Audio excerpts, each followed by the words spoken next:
अब हम अध्ययन करेंगे 11वीं बायोलॉजी के अंतर्गत न्यूट्रिशन एंड डाइजेस्टिव सिस्टम। इसके अंतर्गत हम लोग पार्ट 8 व पार्ट 9 का अध्ययन कर रहे थे, लेकिन थ्योरिकल या फिर लेक्चर अधिक हो जाने के कारण ये जो कहना चाहिए जो ऑब्जेक्टिव क्वेश्चन हम लोग साथ में जो थ्योरिकल अध्ययन कर रहे हैं वो पूरा नहीं हो पाया था।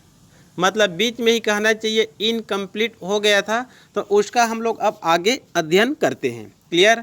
यदि आप कहना चाहिए 12वीं बायोलॉजी में 11वीं बायोलॉजी में आप अधिक से अधिक नंबर लाना चाहते हैं, और यदि आप कहना चाहिए भविष्य में आप नीट एग्ज़ाम क्लियर करना चाहते हैं, मतलब आगे आप डॉक्टर बनना चाहते हैं, या फिर नीट बायोलॉजी में आप अधिक से अधिक अंक लाना चाहते हैं, या फिर भविष्य में आप कहना चाहिए बायोलॉजी में अपना करियर बनाना चाहते हैं, मतलब आप बीएससी करेंगे, एमएससी करेंगे, बीएड करेंगे, उसके बाद आपके पास ऑप्शन क्या रह गया?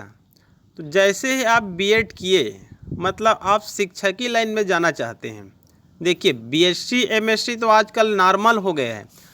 यदि आप कहना चाहिए बीएड कर रहे हैं, इसका मतलब ये हुआ कि आप करियर कहाँ बनाना चाहते हैं?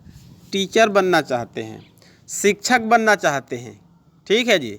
ये शिक्षक कहना चाहिए एक बहुत बड़ा शब्द है।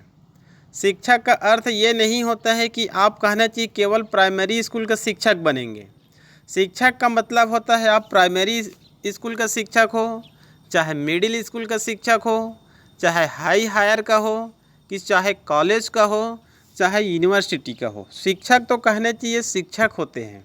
हमारे जो कहना चाहिए जो पूर्व राष्ट्रपति है, जो भारत का कहना चाहिए प्रथम वाइस प्रेसिडेंट है, प्रथम उपराष्ट्रपति और सेकंड राष्ट्रपति, ठीक है, जिनके जन्म दिवस को हम लोग शिक्षक दिवस के रूप में 5 सितंबर को मनाते हैं। ठीक है जी। उनका नाम क्या है? डॉक्टर सर्वपल्ली राधाकृष्णन। वो कहना चाहिए कॉलेज में प्रोफेसर थे। तो उन्होंने कभी ये नहीं कहा कि मैं कॉलेज में प्रोफेसर था, उन्होंने सिर्फ ये कहा कि मैं एक क्या था? शिक्षक था। क्या था? शिक्षक था। तो शिक्षक मतलब होता है गुरु। शिक्षक मतलब होता है गुरु, मतलब अपने स्टूडेंट्स को, समाज को शिक्षा देने वाला। ठीक है। तो आप जैसे ही कहने चाहिए बीएड करते हैं, जैसे ही आप डीएड करते हैं, चाहे डीएलएड करते हैं, या फिर सेट नेट क्लियर करते हैं, तो इसका मतलब ये हुआ कि आप कहना चाहिए भविष्य में शिक्षक बनना चाहते हैं। क्लियर? तो यदि आप कहना चाहिए भविष्य में शिक्षक बनना चाहते हैं, तो यहाँ पर मेरा तात्पर्य है शिक्षक का यहाँ पर लेक्चरर से, क्योंकि कहना चाहिए आप बीएससी करेंगे, एमएससी करेंगे, बीएड करेंगे, उसके बाद आप कहना चाहिए बायोलॉजी का तैयारी करके आप बायोलॉजी का क्या बनना चाहेंगे? व्याख्याता। केंद्रीय विद्यालय, नवोदय विद्यालय में PGT, post graduate teacher. Set net clear करने के बाद कॉलेज में आप बॉटनी या जूलॉजी का क्या बनेंगे? असिस्टेंट प्रोफेसर, आगे चलकर प्रोफेसर, फिर प्रिंसिपल। क्लियर? यदि कहना चाहिए आप शिक्षक भी बन सकते हैं, सहायक शिक्षक भी बन सकते हैं, यहाँ पर कहने चाहिए किसी भी प्रकार का कोई अंतर नहीं है। आप मूलतः कहने चाहिए शिक्षक की पद में जाना चाहते हैं, तो शिक्षकी पद में जाना चाहते हैं, तो आप अधिक से अधिक कहना चाहिए विस्तृत ज्ञान रखिए। आपने जिस सब्जेक्ट में पीजी किए हैं उस सब्जेक्ट में आपका विषय पकड़ बहुत ही मजबूत होना चाहिए, क्योंकि वर्तमान दौर में कंपटीशन इतना अधिक बढ़ गया है कि जहां कहना चाहिए 100 पोस्ट निकलते हैं वहां पर 1 लाख स्टूडेंट पहुंचते हैं। ठीक है। तो आपको कहना चाहिए 1 लाख स्टूडेंट्स के बीच में कंपटीशन करना है, और मेरिट सूची में आपको 100 के अंदर आना है, तभी कहना चाहिए सर्विस मिलेगा, शासकीय सर्विस, अन्यथा शासकीय सर्विस नहीं मिल पाएगा। क्लियर? तो सभी स्टूडेंट्स का प्राथमिकता सबसे पहले होता है गवर्नमेंट जॉब। ठीक है जी। जो गवर्नमेंट जॉब नहीं पाते हैं वो कहना चाहिए प्राइवेट जॉब में जाते हैं। तो कहना चाहिए जब हम युवा रहते हैं, आप युवा हो अभी, तो आपका ध्यान कहना चाहिए बहुत ऊंचे पद में होते हैं, आपका ध्यान बहुत ऊंची छलांग की ओर होता है।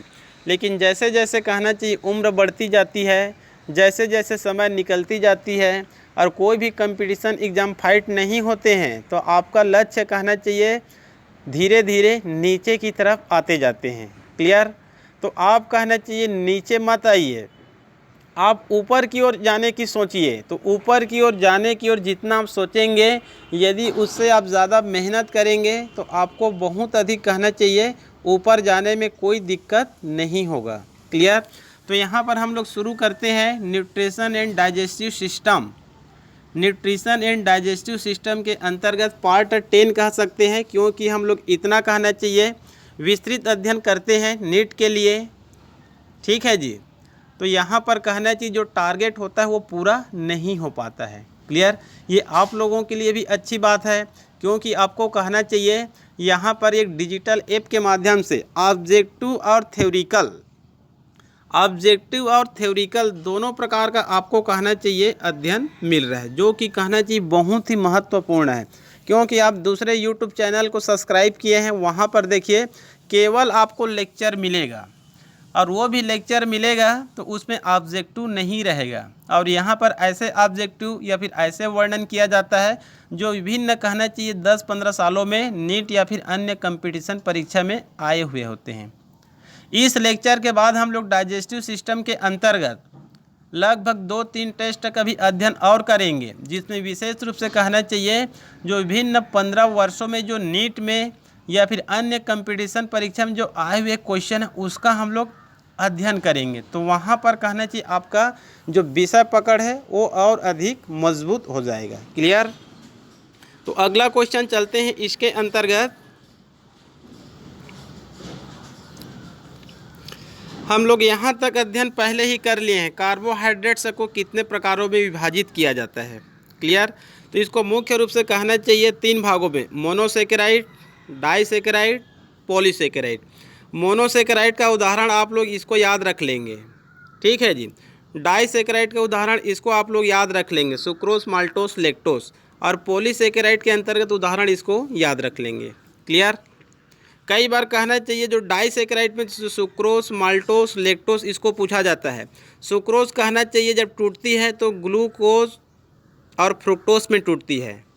जो माल्टोस होती है ग्लूकोज के 2 अणु में टूटती है।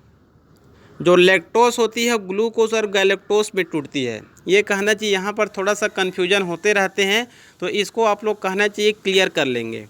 क्लियर? जो फ्रुक्टोस होती है ये फलों में पाई जाती है। जो गैलेक्टोस और ये लैक्टोस दोनों कहना चाहिए मिल्क में पाई जाती है। क्लियर?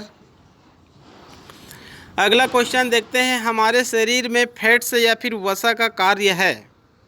ठीक है? तो यहाँ पर कहना चाहिए वसा हमारे शरीर में कई कार्य करते हैं, जैसे कि ऊर्जा संरक्षण, ये स्वयं कहना चाहिए ऊर्जा का निर्माण भी करते हैं, क्योंकि कहना चाहिए कार्बोहाइड्रेट के 1 ग्राम अणु से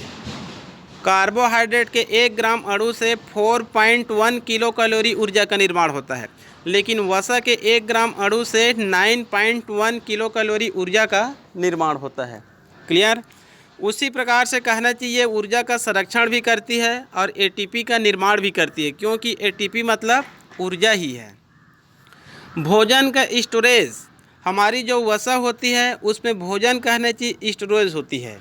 जो अधिक मोटे व्यक्ति होते हैं उनके त्वचा के नीचे एक वसा की लेयर पाई जाती है, उसी में कहना चाहिए भोजन क्या होती है, स्टोरेज होती है। इसी कारण जो अधिक मोटे व्यक्ति होते हैं यदि कहना चाहिए 2-4 दिनों तक यदि अनशन करते हैं या फिर खाना ग्रहण नहीं करते हैं तो भी उनकी कहना चाहिए आसानी से भूख उसको नहीं लगती है, क्योंकि जो वसा होती है, ये जो वसा होती है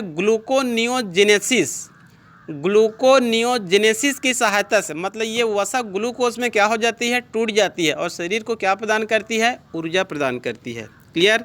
इंसुलेशन मतलब शरीर की जो ऊष्मा होती है उनको ये बचाने का कार्य करती है, क्योंकि त्वचा में एक लेयर के रूप में पाई जाती है, तो शरीर की जो हीट होती है उसको बाहर निकलने से क्या कर देती है, ये रोक देती है। तो ये एक प्रकार से कहना चाहिए ये इंसुलेशन का भी कार्य करते हैं। क्लियर? मतलब शरीर में जो शरीर की जो ऊर्जा होती है उनके लिए एक रोधक का कार्य करती है। क्लियर?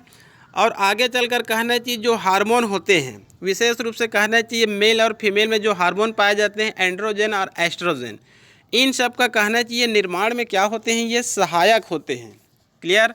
आप लोग एक शब्द वसी पदार्थ सुने होंगे जिसको स्टेरॉइड्स कहते हैं हम लोग, कोलेस्ट्रॉल।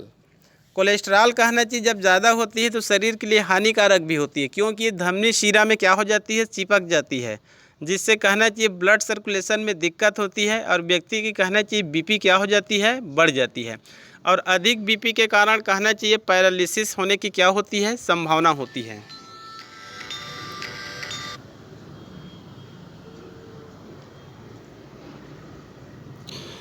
ठीक है जी, अधिक बीपी होने के कारण पैरालिसिस होने की क्या होती है, संभावना होती है। लेकिन कहना चाहिए जो स्टेरॉइड्स होते हैं, ये वसा होते हैं, ये कहना चाहिए हार्मोन के निर्माण में भी क्या होते हैं, सहायक होते हैं। तो यहाँ पर उत्तर क्या है, उपरोक्त सभी।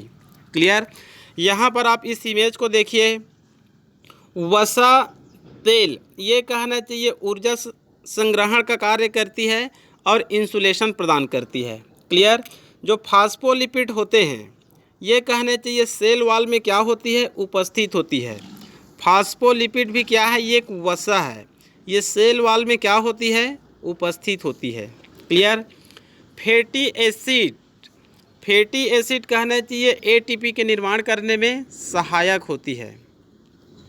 केरोटीन विटामिन ए का संश्लेषण करती है। केरोटीन कहना चाहिए ये भी इसमें वसी पदार्थ पाई जाती है। केरोटीन में ये विटामिन ए का क्या करती है, संश्लेषण करती है।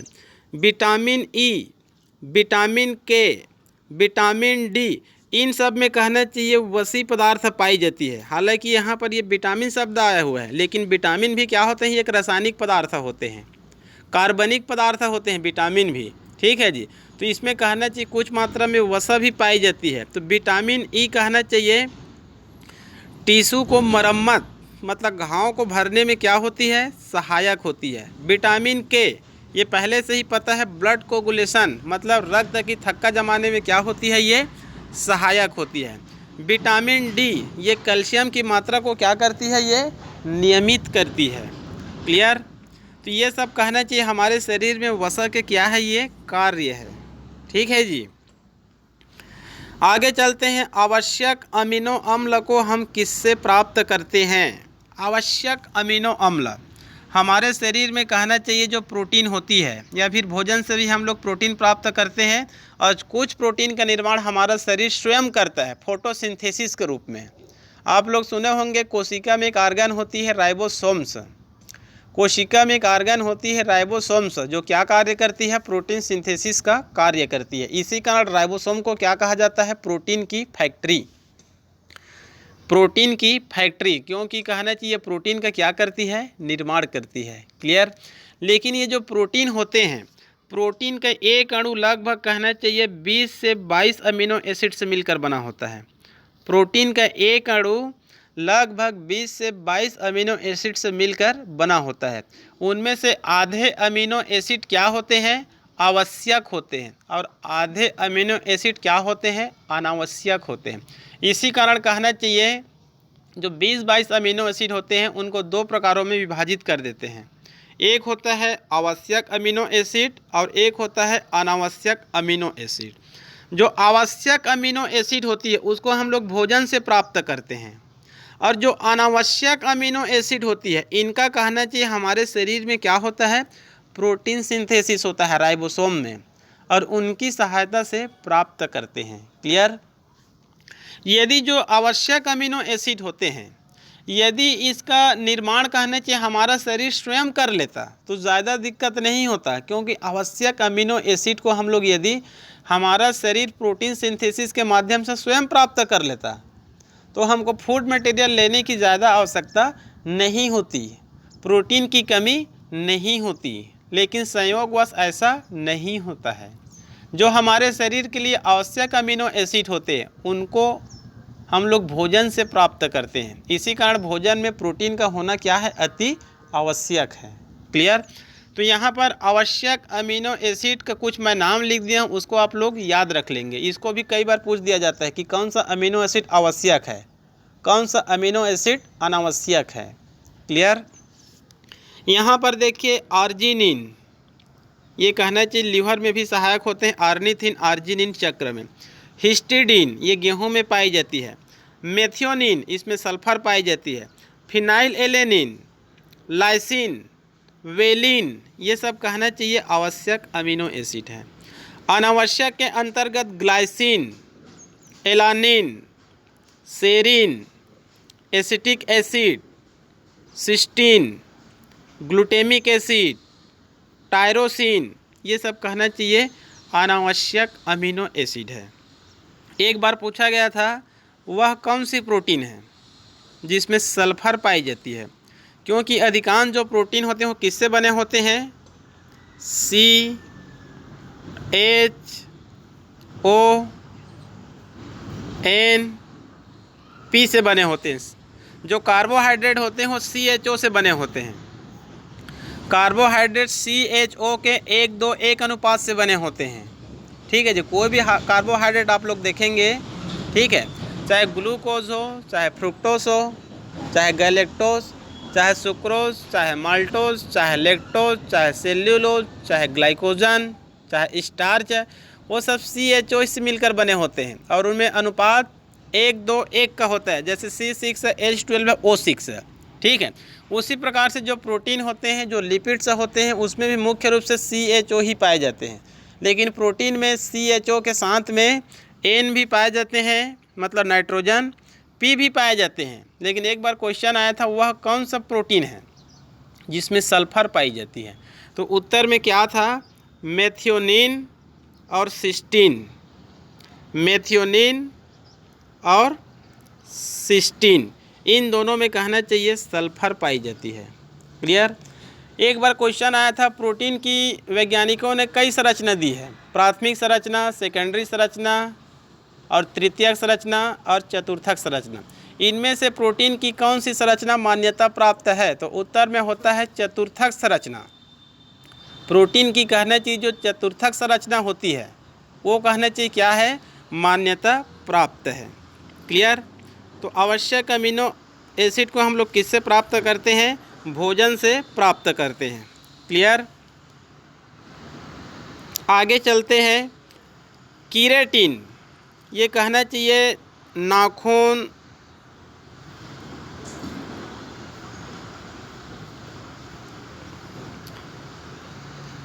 कीरेटिन नाखून होती है, हमारी जो हेयर होती है उनमें पाए जाने वाले प्रोटीन होते हैं।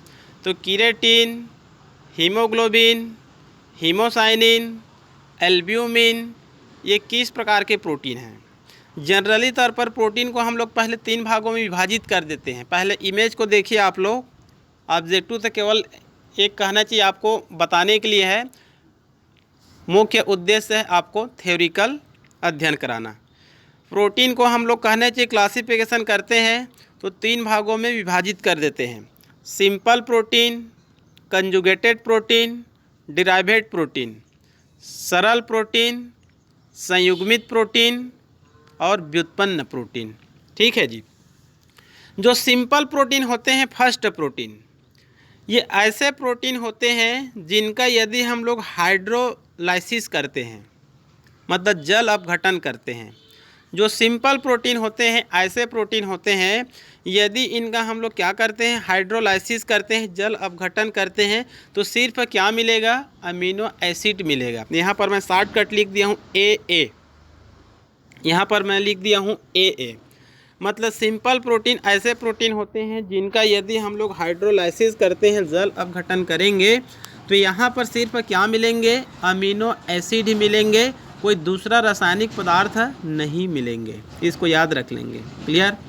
उदाहरण के तौर पर जो नाखून होती है, कीरेटिन होती है, ठीक है जी। जो नाखून और कहना चाहिए हेयर में पाए जाने वाले जो 4 पैर वाले जानवर होती है, जो खुर होते हैं, ठीक है जी, सींग होते हैं, हमारे नाखून होते हैं, हेयर होते हैं, इन सब में पाए जाने वाले प्रोटीन को हम लोग क्या कहते हैं, कीरेटिन कहते हैं, और एक सिंपल प्रोटीन होते हैं। उसी प्रकार से कहना चाहिए अंडे में पाए जाने वाली एल्ब्यूमिन, ठीक है, उसी प्रकार से जो ग्लोब्यूलिन, हिस्टोन, ये गुणसूत्र में पाई जाती है, प्रोथ्रोम्बिन रक्त में पाई जाती है और रक्त के थक्का जमाने के लिए आवश्यक होते हैं। ये सब कहना चाहिए कौन से प्रोटीन है, सिंपल प्रोटीन है। नाखून, कीरेटिन, एल्ब्यूमिन, ग्लोब्यूलिन, ठीक है, हिस्टोन, प्रोथ्रोम्बिन, ये सब क्या है, सिंपल प्रोटीन है। सेकंड याद रख लेंगे कंजुगेटेड प्रोटीन। ये प्रोटीन ऐसे प्रोटीन होते हैं जो मुख्यतः कहना चाहिए प्रोटेनियस और नॉन प्रोटेनियस, प्रोटेनियस और नॉन प्रोटेनियस। नॉन प्रोटेनियस को कहा जाता है प्रोस्थेटिक ग्रुप, मतलब ये प्रोटीन और नॉन प्रोटीन दोनों से मिलकर बने होते हैं। जो प्रोटीन होते हैं उसको प्रोटेनियस कहा जाता है और जो नॉन प्रोटीन होते हैं उसको नॉन प्रोटेनियस या फिर प्रोस्थेटिक ग्रुप कहा जाता है। पहले वाले केवल अमीनो एसिड से बने होते हैं, सेकंड वाले प्रोटेनियस और नॉन प्रोटेनियस दोनों होते हैं। नॉन प्रोटेनियस को प्रोस्थेटिक ग्रुप कहते हैं। इसका उदाहरण याद रख लेंगे, एंटीजन, एंटीबॉडी भी आ सकते हैं इसमें। Antigen, antibody, haemoglobin, haemocyanin, cytochrome, ये सब कहना चाहिए कंजुगेटेड प्रोटीन होते हैं। Antigen, antibody, haemoglobin, haemocyanin. Haemoglobin तो जानते ही हैं आप लोग, एंटीजन एंटीबॉडी तो जानते ही हैं, 12वीं वाले विशेष रूप से जानते हैं। ठीक है जी। हमारे शरीर में कोई भी कहना चाहिए विषैला पदार्थ पहुंचते हैं, कोई भी माइक्रो ऑर्गेनिज्म पहुंचते हैं, उसको एंटीजन कहा जाता है। और उसको नष्ट करने के लिए हमारे शरीर में किसका निर्माण होता है, एंटीबॉडी का निर्माण होता है। इम्यून सिस्टम के अंतर्गत इसका अध्ययन करते हैं। तो एंटीजन एंटीबॉडी दोनों इसके अंतर्गत आते हैं। हीमोग्लोबिन, हीमोसाइनिन 12वीं वाले विशेष रूप से जानते हैं। हीमोग्लोबिन क्या होते हैं, haemoglobin, haem plus globin, haem मतलब आयरन, ग्लोबिन मतलब प्रोटीन। ठीक है जी। हीमोग्लोबिन भी ये क्या है, प्रोटीन है। ये कहना चाहिए हमारे शरीर में आरबीसी में घुली हुई पाई जाती है, आरबीसी में घुली हुई पाई जाती। इसी कारण रक्त का कलर क्या होती है, लाल कलर होती है। यदि आरबीसी में हीमोग्लोबिन नहीं पाया जाएगा तो रक्त का कलर पीला होती है। क्लियर। उसी प्रकार से कहना चाहिए जो केचुआ होती है उसमें भी कहना चाहिए हीमोग्लोबिन पाई जाती है, लेकिन उसमें आरबीसी में घुली हुई नहीं पाई जाती है। उनकी विशेषता होती है एनीलिडा, केचुआ, लीच की, उनके प्लाज्मा में कहना चाहिए हीमोग्लोबिन घुली हुई पाई जाती है। क्लियर। इसी प्रकार से एक होता है हीमोसाइनिन, इसी प्रकार से होता है एक हीमोसाइनिन। जो हीमोसाइनिन होते हैं वो मुख्यतः नीला कलर प्रदान करते हैं। जो बिच्छू होते हैं, जो ऑक्टोपस होते हैं, उनके रक्त में कहना चाहिए हीमोसाइनिन पाई जाती है। और उनमें जो कहना चाहिए जो तत्व होते हैं, धातु होते हैं, उसको कॉपर कहा जाता है, Cu, तांबा। उनसे कहना चाहिए नीला कलर मिलते हैं, जिनके कारण कहना चाहिए जो बिच्छू होते हैं और जो ऑक्टोपस होते हैं, लोलिगो होते हैं, नाटिलस होते हैं, मोलस्का के जंतु है ये, ऑक्टोपस, लोलिगो, नाटिलस। बिच्छू कहना चाहिए आर्थ्रोपोडा है। इनके जो रक्त के कलर होते हैं नीले कलर होते हैं, क्योंकि उसमें हीमोसाइनिन पाई जाती है, उसमें कॉपर पाई जाती है, हीमोग्लोबिन में आयरन पाई जाती है, Fe पाई जाती है, जिनके कारण इनके कलर क्या होते हैं, रेड होते हैं। ये भी कहना चाहिए कंजुगेटेड प्रोटीन होते हैं। साइटोक्रोम, साइटोक्रोम कहना चाहिए माइटोकॉन्ड्रिया में पाई जाती है। क्लियर। तीसरा है डिराइवेड प्रोटीन, मतलब व्युत्पन्न प्रोटीन। ये जो डिराइवेड प्रोटीन होते हैं, यदि हम लोग सिंपल प्रोटीन जो पहले वाले प्रोटीन है, यदि उनका हाइड्रोलाइसिस करते हैं तो उनके हाइड्रोलाइसिस करने के बाद ये बनते हैं। तो उनके हाइड्रोलाइसिस करने के बाद ये व्युत्पन्न होते हैं, जिसके कारण इसको क्या कहा जाता है, व्युत्पन्न प्रोटीन कहा जाता है।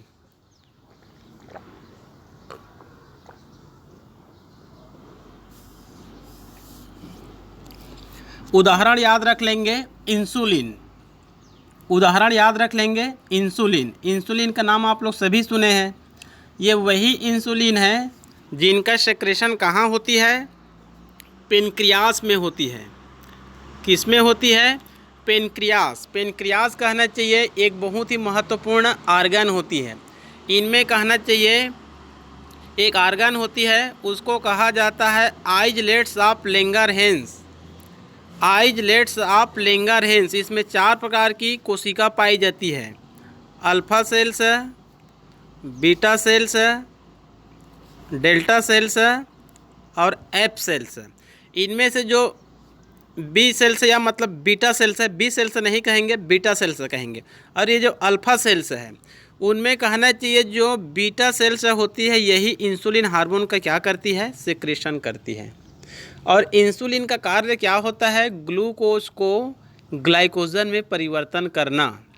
ग्लूकोज को ग्लाइकोजन में परिवर्तन करना। यदि इंसुलिन हार्मोन की कमी हो जाती है तो हमारे शरीर में इंसुलिन हार्मोन की कमी होती है तो शुगर रोग हो जाती है, डायबिटीज़ हो जाती है, क्योंकि ग्लूकोज ग्लाइकोजन में परिवर्तित नहीं हो पाएगा और फलतः हमारे शरीर में मतलब रक्त में ग्लूकोज की लेवल क्या हो जाती है, बढ़ जाती है। तो उसी को क्या कहा जाता है, डायबिटीज़ या फिर शुगर रोग। क्लियर। कई बार कुछ व्यक्ति कहते हैं कि ज़्यादा मीठा मत खाओ, शुगर हो जाएगा। तो क्या ज़्यादा मीठा खाने से शुगर हो सकता है क्या? नहीं हो सकता, क्योंकि कहना चाहिए हम लोग डेली कहना चाहिए आलू खाते हैं, चावल खाते हैं, ये डाइजेशन के बाद ग्लूकोज में ही टूटते हैं। ठीक है जी। तो हमको कहना चाहिए डायबिटीज़ तो नहीं होता है। डायबिटीज़ कब होता है? इंसुलिन की कमी के कारण। तो इंसुलिन की कमी क्यों हो जाती है? जब हमारे शरीर में अभी डायबिटीज़ नहीं है, मतलब इंसुलिन हार्मोन है, तो बाद में कहना चाहिए बढ़ती उम्र में इंसुलिन की कमी क्यों हो जाती है? उसका कारण यह होता है कि कई व्यक्ति जब कहना चाहिए बार बार टाइफाइड होते हैं, बार बार मलेरिया होते हैं, बार बार कहना चाहिए कुछ मेडिसिन लेते रहते हैं, बार बार दर्द निवारक मेडिसिन लेते रहते हैं, मतलब कुल मिलाकर हम लोग बार बार मेडिसिन लेते रहते हैं, तो जो पेनक्रियास होती है, उनकी जो बी सेल्स होती है, उनको ये प्रभावित कर देती है। आप लोगों को पता होगा, हम लोग कोई भी मेडिसिन को ज़्यादा मात्रा में लेते हैं, 6 माह तक लेते हैं, 1 साल तक लेते हैं, 2 साल तक लेते हैं, तो जिस रोग को कहना चाहिए हम लोग ठीक करने के लिए लेते रहते हैं, उसको तो कंट्रोल में रखेगा, लेकिन ज़्यादा मात्रा में मेडिसिन लेना हमारे शरीर के लिए क्या हो जाता है? टॉक्सिन हो जाता है, जहर हो जाता है। तो इनका साइड इफ़ेक्ट होता है और दूसरे आर्गन को क्या कर देता है? ये खराब कर देता है, जिसके कारण कहना चाहिए एक रोग को ठीक करने के चक्कर में कई दूसरा रोग क्या हो जाते हैं? उत्पन्न हो जाते हैं। इसी कारण ये कहा जाता है, एक पुरानी कहावत है कि आपको कहना चाहिए लंबी दिनों तक कोई मेडिसिन लेना है तो आप आयुर्वेदिक मेडिसिन लीजिए। जो आयुर्वेदिक मेडिसिन होते हैं वो विभिन्न प्रकार के कहना चाहिए पेड़ पौधों से बने होते हैं, जिनको प्रकृति ने हमको स्वयं प्रदान किए हैं, जिसको प्रकृति ने हमको स्वयं प्रदान किए हैं, इसको हम लोग कहना चाहिए लंबी दिनों तक भी लेते हैं तो इनका कोई साइड इफ़ेक्ट नहीं होता है। लेकिन वर्तमान समय में जो आयुर्वेदिक मेडिसिन होते हैं वो तुरंत कार्य नहीं करते हैं। इनको अपना प्रभाव दिखाने में 3 माह का समय, 6 माह का समय, 1 वर्ष का समय लग जाते हैं, और वर्तमान समय में किसी व्यक्ति के पास इतना समय नहीं होता है कि वो 3 माह 6 माह इंतज़ार करें। लोग आज चाहते हैं कि हम तुरंत ठीक हो जाएं, तुरंत मेडिसिन लें, तुरंत इंजेक्शन लें और तुरंत बुखार, तुरंत ज्वर, तुरंत रोग क्या होना चाहिए? ठीक होना चाहिए, क्योंकि कहना चाहिए वर्तमान में भागम भाग की ज़िंदगी है। क्लियर। तो यहाँ पर आप लोग देख लीजिए सिंपल प्रोटीन, कंजुगेटेड प्रोटीन और डिराइवेड प्रोटीन, कौन कौन से प्रोटीन किसके अंतर्गत आती है। क्लियर। तो यहाँ पर हम लोग क्वेश्चन देख रहे हैं तो क्वेश्चन थोड़ा सा गलत लग रहा है, क्योंकि केराटिन, हीमोग्लोबिन, हीमोसाइनिन, एल्ब्यूमिन ये किस प्रकार की प्रोटीन है? तो जो केराटिन है ये क्या है? सिंपल प्रोटीन है। लेकिन ये कहना चाहिए जो हीमोग्लोबिन है और ये कहना चाहिए हीमोसाइनिन है, ये वास्तव में सिंपल प्रोटीन नहीं है। ये जो केराटिन है और ये एल्ब्यूमिन है, ग्लोब्युलिन है, हिस्टोन है, प्रोथ्रोम्बिन है, ये सब क्या है? सिंपल प्रोटीन है। लेकिन जो हीमोग्लोबिन, हीमोसाइनिन, एंटीजीन, एंटीबॉडी, साइटोक्रोम, ये सब क्या है? ये कंजुगेटेड प्रोटीन है। तो यहाँ पर आप लोग थोड़ा सा करेक्शन कर लेंगे इसको। क्लियर। आगे क्वेश्चन है मस्कुलर एट्रोफी किसकी कमी से होती है? मस्कुलर एट्रोफी मतलब होता है पेशियों का विघटन। आजकल ये देखा जाता है ढलती उम्र में, जो विशेषकर कहना चाहिए जो महिलाएं होती है उनमें मस्कुलर एट्रोफी की शिकायत होती है। मांसपेशियों में क्या होती है? दर्द होती है। क्लियर। उनका मूल कारण क्या होता है? विटामिन ई की कमी। वहाँ पर हम लोग जब विटामिन का अध्ययन किए थे तो कुछ रोग छूट गया था, तो उसको यहाँ पर मैं कवर करने के लिए क्वेश्चन को दिया हूँ। क्लियर। हालांकि ये भी क्वेश्चन कहना चाहिए न्यूट्रिशन के ही अंतर्गत है। क्लियर। जो विटामिन ई होती है उनसे कहना चाहिए नपुंसकता, स्टेराइल, और दूसरी होती है मस्कुलर एट्रोफी, पेशियों में विघटन। क्लियर। उसी प्रकार से है पिजन ब्रेस्ट। पिजन ब्रेस्ट होती है विटामिन डी की कमी के कारण, विटामिन डी की कमी के कारण रिकेट्स भी होता है। ठीक है जी। ऑस्टियोमाल्सिया भी होता है विटामिन डी की कमी के कारण। ये सनलाइट में मिलती है। यदि किसी व्यक्ति में विटामिन डी की कमी हो जाती है तो अस्थियां क्या हो जाती है, कमज़ोर हो जाती है। और कहना चाहिए ज़्यादा कमी के कारण बच्चे क्या हो सकते हैं, विकलांग भी हो सकते हैं। क्लियर। पेशी एठन कहना चाहिए सोडियम और क्लोरीन के कारण। वहाँ पर मिनरल्स में इसका अध्ययन किए थे, सोडियम की कमी और क्लोरीन की कमी। तो सोडियम क्लोराइड की कमी के कारण क्या हो सकता है, पेशियों में ऐंठन, मतलब एक प्रकार से फड़कन, जिसको हम लोग टिटनेस का संकेत कहते हैं। हमारी जो पेशियाँ होती है हमेशा उसमें संकुचन शिथिलन होती रहती है। हमको इसका अनुमान नहीं लगता है और इसी संकुचन शिथिलन के कारण कहना चाहिए क्या होती है, मोमेंट होती है, गति होती है। और गति के बाद क्या होती है, प्रचलन होती है।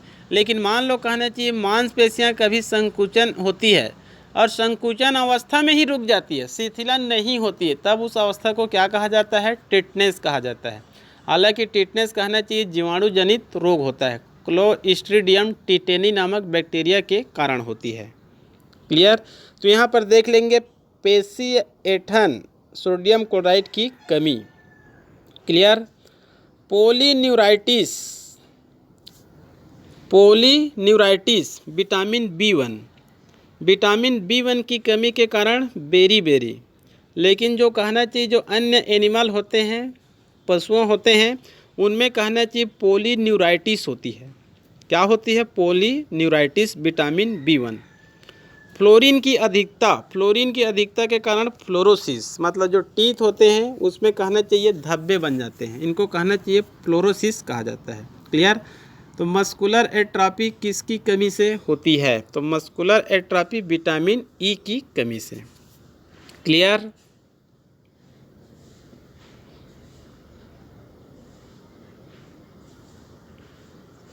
अगला एवं लास्ट क्वेश्चन है, ये भी क्वेश्चन बहुत महत्वपूर्ण है। जब डाइजेस्टिव सिस्टम जब 12वीं में था तो ये क्वेश्चन कई बार आते थे अंतर में। चाइम और चाइल दोनों में अंतर आते थे। इंग्लिश वर्जन को पहले देखिए, उसके बाद हिंदी वर्जन को, क्योंकि ये आपको कंफ्यूज करने वाले शब्द हैं। ठीक है जी। पहले इंग्लिश वर्जन को देखिए, ये हो गया और ये हो गया। इसको हम लोग इंग्लिश में क्या पढ़ेंगे, इंग्लिश में इसको पढ़ेंगे चाइम और चाइल, चाइम और चाइल।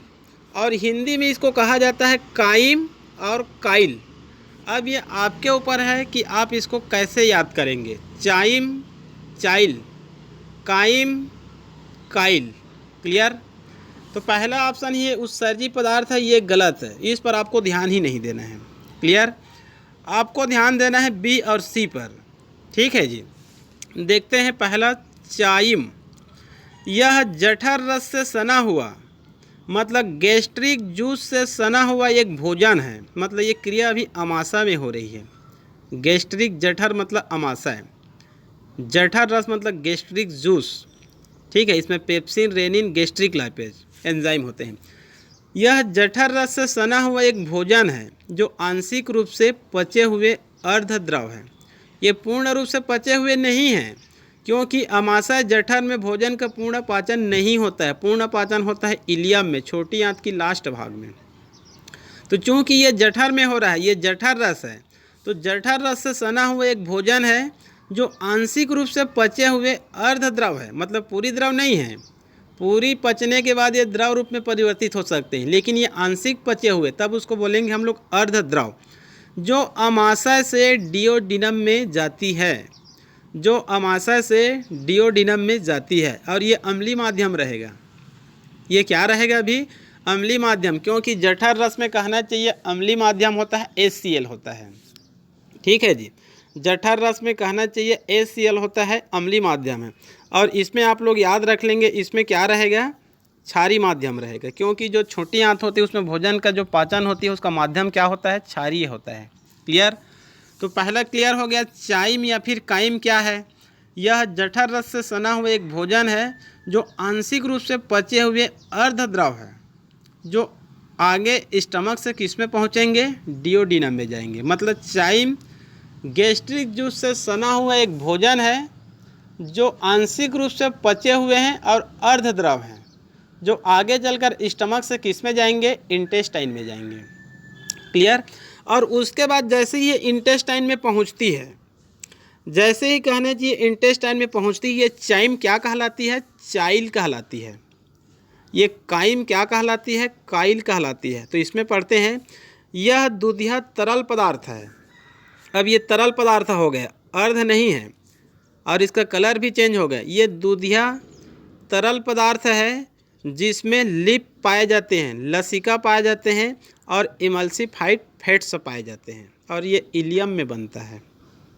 यह दूधिया तरल पदार्थ है जिसमें लसिका और इमल्सिफाइड फैट्स होते हैं, मतलब लिप और इमल्सिफाइड फैट्स होते हैं, और ये इलियम में बनता है और ये क्षारीय रहेगा।